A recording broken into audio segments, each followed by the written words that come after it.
Hi, Sex Coach Lex here. It's Pride Month, so happy Pride! I thought I would talk about a topic that can get really confusing and even frustrating for a lot of people, and that is all the different words that have popped up over the years to describe queer sexuality. People get really turned around about just the quantity of it, whether they're in the community or not. And others go as far as wanting them all to just disappear.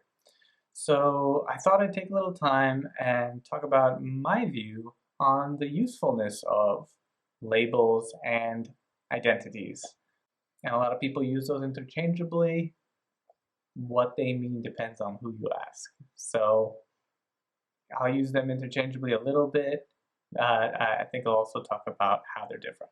First, I want to address, though, the conflict that exists about the use of these words. So, older generations, and especially many people that were, you know, coming into adulthood in the 90s, fought against the use of labels.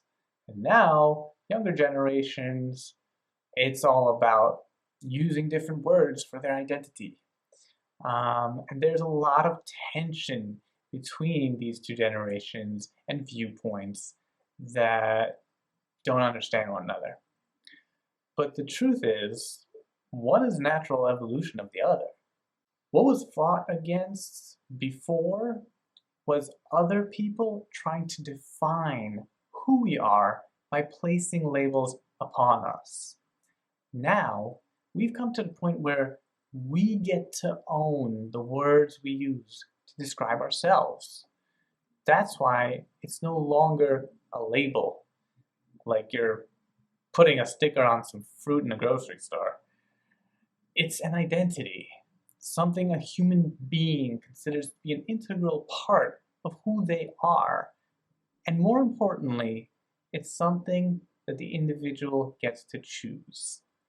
So here are the three most important things to know about using labels or identities. 1.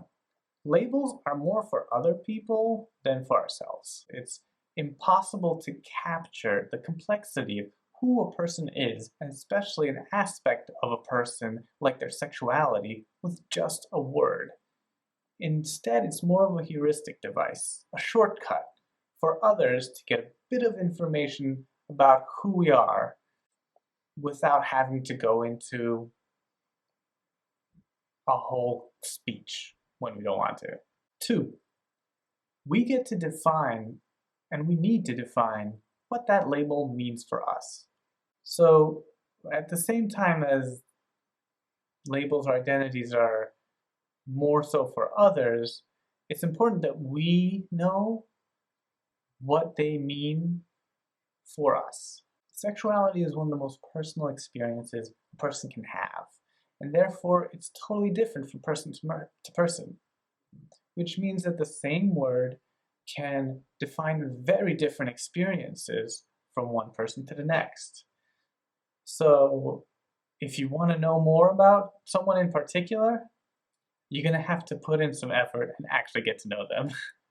Number 3, also, a label can be a tool to use to begin your journey of defining yourself. So last but not least, these labels or identities can be a powerful tool to begin your journey of learning about yourself.